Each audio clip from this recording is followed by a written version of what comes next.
Welcome to your Get That Nugget for GCSE Science. Today we'll be concentrating on giving you a framework to answer working scientifically style of questions. This session is to complement your lessons with your teachers, not to replace them in any way. So working scientifically is a really big part of your exams across all three sciences. So this video is going to focus specifically on being able to look at methods and being able to, first of all, be able to improve those methods and also to identify variables within them. So I've got 3 examples methods here with 3 slightly different questions, but we'll be looking at the same thing. So to try and give you some ideas about how to answer these. So the first one we've got here is the improvements to the method. So obviously you could be asked lots of different methods in any of the 3 sciences, and there'll be some specific improvements for those that you will need to learn, but there are also some generic ones that you can use and also a good way to attack these questions. So the way I like to attack these questions is to imagine that I'm in a lab and someone has given me this method and I'm going to pick it apart and see where am I confused, where could I make this better. So the first one we've got is, it was investigated how the change in temperature can be affected when different masses of a metal are added to copper sulfate solution. Method, step 1, measure a volume of copper sulfate and put it into a metal container. 2, add 4 grams of a metal. 3, measure the temperature with a thermometer. 4, repeat this process with different amounts of zinc. So the first kind of generic place to go is to look at the equipment or apparatus and see if you can make them better. So I've got a nice highlighter here and I'm going to highlight the metal container and the thermometer because that is the apparatus that they have given us in this method. Now, metal container, obviously we can change that. It could have been a glass beaker. It could be a polystyrene cup. There's lots of different things that we can put liquids into in a practical, but it's all going to depend on what we are looking at as to what kind of container we want.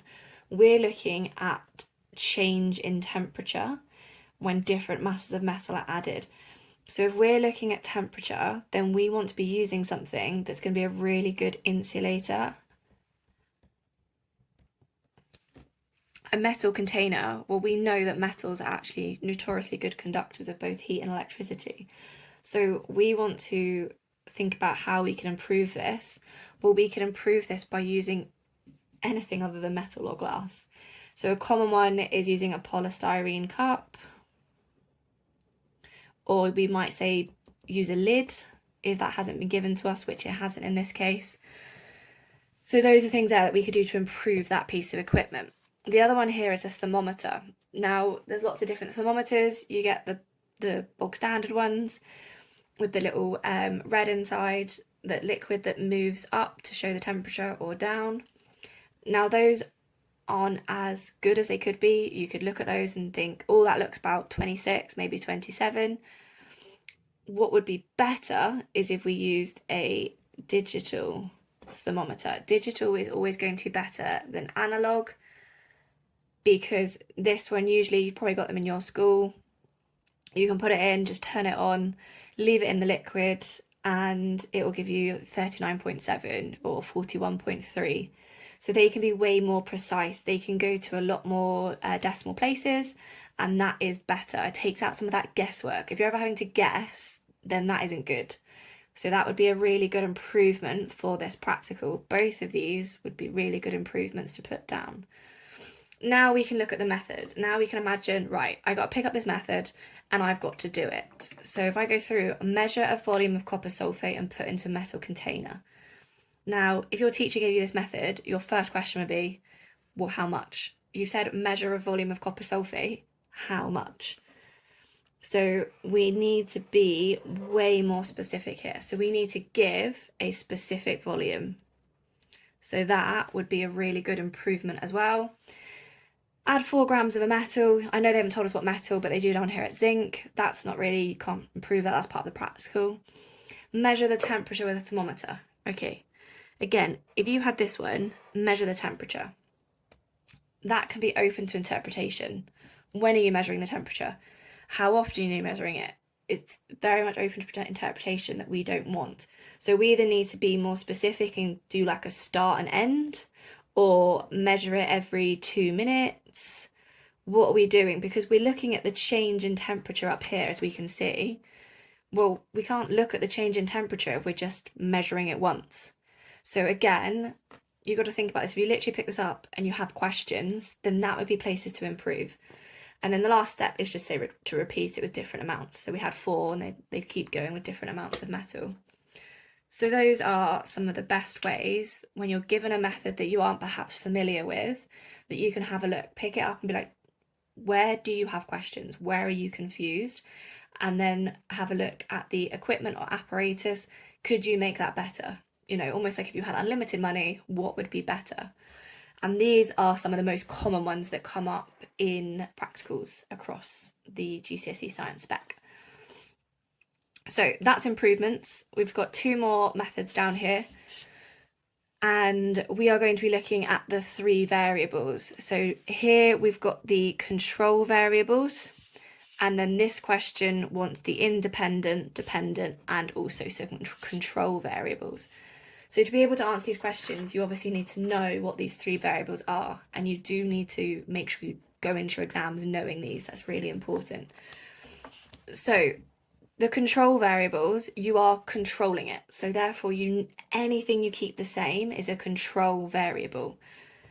Independent variable is anything that you are changing. Now, you are only going to change one thing. You wouldn't ever change more than one.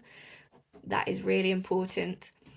And then the dependent variable is what you measure. So you're looking at, basically, if I change this thing, what's the effect? So let's have a look at this first one then. We'll go back up to this one that we were just doing. So it was investigated how the change in temperature can be affected when different masses of a metal are added to copper sulfate solution. Let's go straight in for the independent. Let's label the independent, which was the thing that we are changing. Now, obviously it says change in temperature, but that's not actually what we are changing. If you look at it down here, measure the temperature with a thermometer. It's actually what we are measuring. So we need to look back up here and see, what are we changing? Well, look, when different masses of a metal are added. So the thing that we're changing in this one is the mass of the metal. Again, if I wanted to just triple check that to make sure that I was 100% correct, firstly, we're adding 4 grams of a metal, and then down here we're repeating the process with different amounts of that metal. So therefore, that is what we are changing.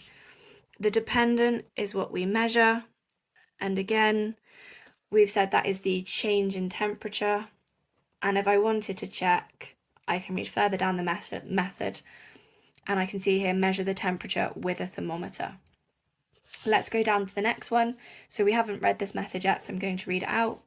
Someone investigated which antibiotics were most effective at treating some bacterial diseases. Method used: step 1, grow bacteria in petri dish. 2, then prepare 3 different antibiotic solutions with the same concentration. 3, cut 3 discs of 3 centimeters diameter and soak them in the different solutions. 4, carefully place the discs into the petri dish of bacteria using forceps. 5, keep petri dish at 25 degrees Celsius for 4 days. So a little bit more to that method. You can already see that there isn't as much there that you would need to improve. But this is not what we're looking at. We are going to look for this one first of all. It says here, name 2 control variables. So from earlier, we know that a control variable is anything that we are keeping the same. So now I'm going to go back through with my highlighter and I'm going to look for anything they've kept the same. Grow bacteria in petri dish. Meh, nothing really there. Then prepare 3 different antibiotic solutions with the same concentration. Beautiful, they've even told us. Same concentration. Cut 3 discs of 3 centimeter diameter and soak them in the different solutions. So we've got 3 discs and they're all of the same diameter. They all have to be 3 centimeters. Put them in the different solutions. Okay, they're different, so there's nothing same there. Carefully place the discs into the petri dish of bacteria using forceps. Okay, that's just a step where we're doing things. And then keep petri dish at 25 degrees Celsius for 4 days. Again, that's going to be the same temperature and the same time. So there are 4 control variables in that one method there. We also could well if it was given to us, it could have been that when we're growing a bacteria, it could have been the same bacteria. And realistically, if we were looking at this, it probably would have been the same bacteria, but it hasn't specified, so I'm going to leave that one, but that could be another one. So we've got same concentration for one here, 3 centimeters diameter for another one here, the same temperature here, and the same time.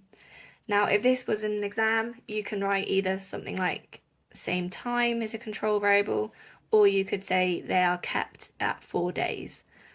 Either of those would get you the mark. Same with this one, you know, same temperature, that would get you the mark, or you would have said they were all kept at 25 degrees Celsius. It doesn't matter which way around you write it, that's that. Now, if we go down to the next one, we've got another method here. This time it's from physics. Put a 1 Newton weight into a box, put the box on the start line and attach a rubber band extending it by 10 centimeters. Release the box and let it fly. Once the box stops moving, use a ruler to measure how far the box has moved from the start line. Repeat these steps for 2 newtons, 3 newtons, 4 newtons, and 5 newtons. So, question, what is the independent and dependent variable? And then what are some control variables? So there's technically 3 questions within this one. You'd get a mark for this one, a mark for this one, and then depending on how many control variables you needed, you usually get a mark per one. So this one hasn't got these sort of qualifying sentences above it, which they usually do, but we can still work this out. So the independent, as earlier, is the thing that we are changing. So if we look down here and we look at this method, we are clearly changing that weight we're putting into the box. Look, we start with 1 Newton and then we're repeating it again for 2, 3, 4 and 5.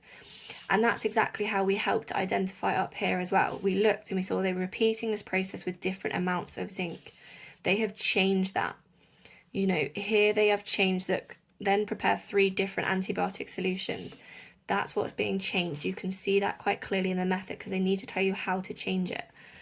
So for this one, then the independent is going to be the weight in the box. Okay. Now the dependent, as we need to remember, is the thing that we are measuring. So if we go back here and we read through the method again, got this one, and then we're putting it on the start line, attaching a band, extending it. We're releasing the box and letting it fly. Once it's stopped, use a ruler to measure how far the box has moved from the start line. So we've got there for them distance from start line. And again, we can triple check this because we've measured it with a ruler. Could be another improvement method here as well. We can improve our accuracy here. But we're looking at the variables. So we've identified both the independent and the dependent from the method, and now we need to identify any of the control variables. This one I would say is a teensy bit harder. This one sort of led you into it quite nicely. This one doesn't. So 1 Newton weight into the box, put the box on the start line and attach a rubber band extending it by 10 centimeters. Release the box and let it fly. Now, there's not much, but there is one obvious one here, which is initially, look, they are extending it by 10 centimeters. So that is a control variable because for every time you change the weight in the box, you're still going to pull it back by 10 centimeters.